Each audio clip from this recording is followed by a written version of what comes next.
एक मोर और मोरनी ने बताया कि गरीबी क्यों आती है, गरीबी के क्या कारण हैं। इसलिए गरीबी के इसके बारे में मोर मोरनी ने गौतम बुद्ध के द्वारा समझाया है। तो चले शुरू करते हैं।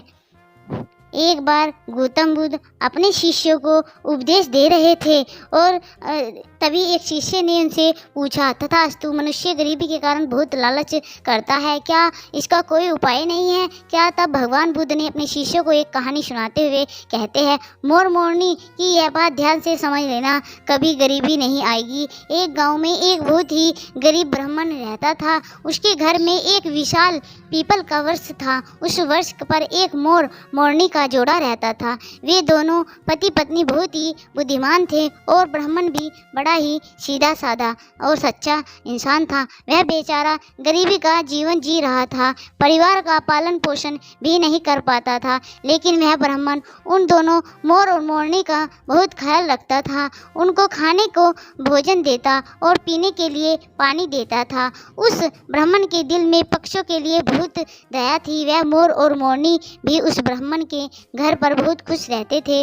मोर को अपने परिवार भोजन ले कहीं जाना भी नहीं पड़ता था। ब्राह्मण भोजन उनके घोंसले में ही दे दिया करता था। फिर एक दिन मोरनी मोर से कहती है, पिया जी, यहाँ ब्राह्मण मन का कितना अच्छा है, हमारी कितनी सेवा करता है, परंतु यह आवश्यकता से ज़्यादा सीधा साधा है। यह अपने भोजनालय के कारण अपना आत्मविश्वास खो चुका है। यह अपने परिवार का लालन पोषण भी ठीक प्रकार से नहीं कर पाता है।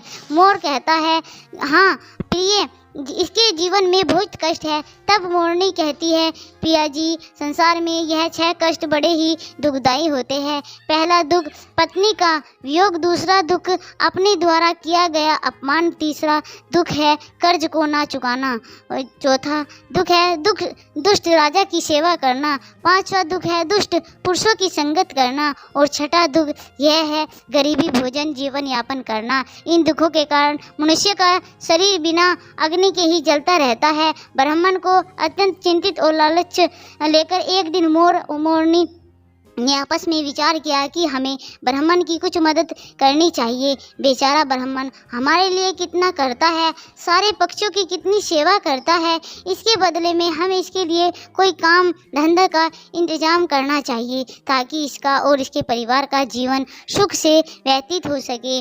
रात भर सोचने के बाद अगले दिन मोर और मोरनी ब्राह्मण से कहते हैं, हे ब्राह्मण देवता, आप राजा के पास चले जाओ और राजा से कहना कि वह अपने यहाँ तुम्हें काम पर रख ले, और जिस समस्या का कोई भी नहीं सुलझाता पाएगा उस समस्या को तुम सुलझा दोगे, और वेतन के रूप में राजा से रोज 100 रुपये स्वर्ग मुद्राएं मांग लेना। ब्राह्मण कहने लगा कि हे पक्षी, इतनी मुझे में काबिलियत कहाँ है जो मैं राजा की समस्या का समाधान कर पाऊंगा, और अगर तुम दोनों मुझे कहते हो तो मैं चला जाता हूँ।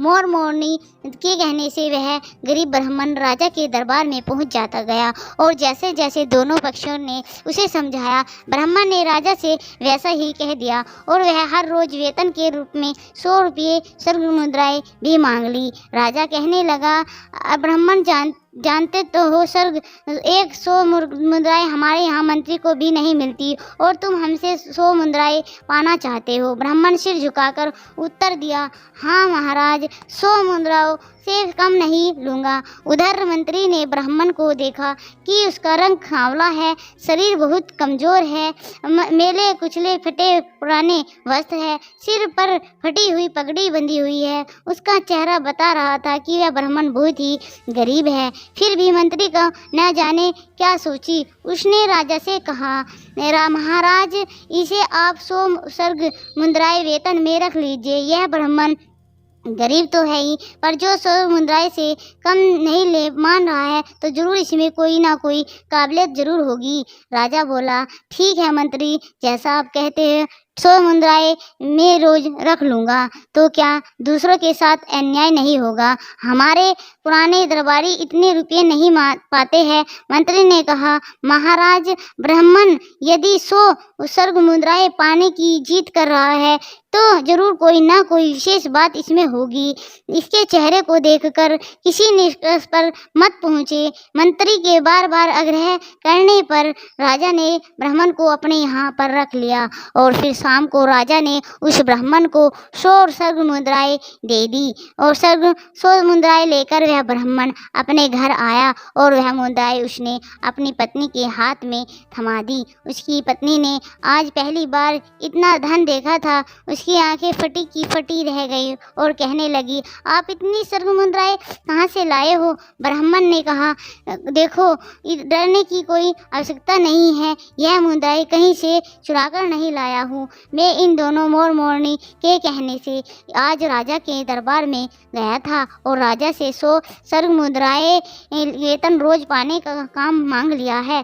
फिर मंत्री की सिफारिश पर राजा ने मुझे रख लिया, लेकिन मैं यह सोचकर हैरान हूँ कि राजा ने रख तो लिया, परंतु कभी कोई ऐसा काम आ गया तो मैं उसे हल कैसे करूँगा? तभी मोर ने हंसते हुए कहा, ब्राह्मण देवता, घबराए मत, देना दो तो ईश्वर है, जब वह देता है तो छप्पर फाड़ कर देता है, तब जब उसने दिया तो सावधान ही वही बताएगा। आज ब्राह्मण को उन दोनों मोर मोरनी के फैसले पर बहुत खुशी हो रही थी। अब तो वह रोज हर ब्राह्मण राजा के दरबार में 100 मुद्राएं मिलने लगी। ब्राह्मण मुद्राएं लाकर अपनी पत्नी को दे दिया करता था। ब्राह्मण की पत्नी ने पहले तो उन मुद्राओं से अपनी रोजमर्रा की जरूरत को पूरा किया और बचे हुए पैसों की ब्राह्मण और ब्राह्मणी ने मोर मोरनी को दे दिया और कहा, इन मुद्राओं पर तुम्हारा भी अधिकार है। फिर उन स्वर्ग मुद्राएं को मोर मोरनी परोपकार के कायम में लगाने लगे। वह उन मुद्राओं से गरीबों को खाना खिलाने लगे, जंगल में रहकर वाले पशुओं के लिए पानी की व्यवस्था करते और धीरे धीरे उन दोनों पति पत्नी ने ब्राह्मण की सहायता से एक पाठशाला खुलवा दी, ताकि गरीब लोगों के बच्चे जो पैसों की कमी के कारण पढ़ नहीं पाते वह भी पढ़ सके। अक्सर बहुत से गरीब बच्चों का भविष्य भी गरीबी के कारण सिमट कर रह जाता है। उसकी अंदर की उठने वाली योग्यता को धन न होने के कारण पंख नहीं मिल पाते हैं, इसीलिए योग्यता न होने पर भी वे लोग बस लालचदार और बेबस बनकर रह जाते हैं। मोर और मोरनी ने उन रुपयों से नगर के हर एक बेबल की सहायता की।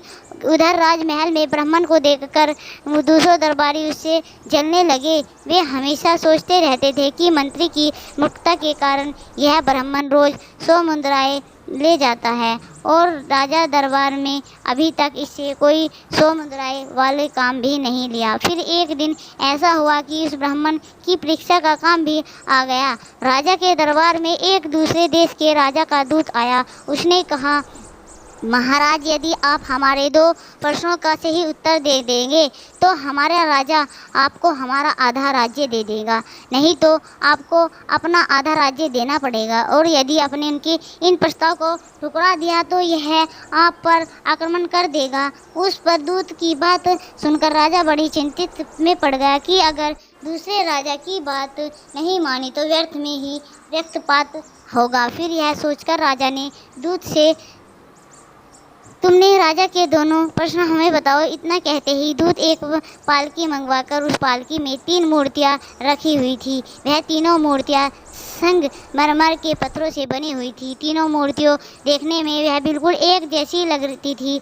दूत ने कहा, महाराज, हमारे महाराज का पहला प्रश्न यह है कि इन तीनों मूर्तियों में श्रेष्ठ मूर्ति कौन सी है? यह सुनकर राजा और समस्त दरबारी सोच में पड़ गए। यह मूर्तियाँ यह देखने में एक ही जैसी है, फिर इनमें से श्रेष्ठ सिद्ध कौन सी हो सकती है? राजा सहित राजा के सभी दरबारी उन मूर्तियों में अंतर सिद्ध कर सके। तभी अचानक मंत्री को याद आया कि हमने 100 स्वर्ग मुद्राएं वेतन वाले एक ब्राह्मण को किस लिए रखा है। उसने तुरंत उस ब्राह्मण को बुलवाया और उसे तीनों मूर्तियों में अंतर ढूंढकर श्रेष्ठ सिद्ध करने के लिए कहा। बेचारा भोला भाला ब्राह्मण मूर्तियों को देखकर आश्चर्य में पड़ गया कि इन तीनों मूर्तियों में अंतर कौन सा कैसे पता किया जाए। यदि नहीं बताया तो राजा नौकरी से निकाल देगा।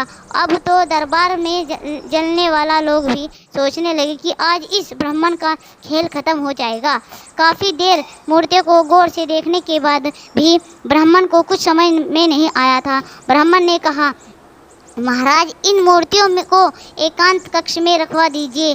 जब तक मैं घर होकर आता हूँ, लौटकर मैं इन तीनों मूर्तियों में अंतर को आपको जरूर बता दूंगा। तभी इतना कहकर ब्राह्मण अपने घर को चला गया। उधर राजा ने उन मूर्तियों को एकांत कक्ष में रखवा दिया। ब्राह्मण सीधा अपने घर गया और पूरी बात मोरनी को बता दी।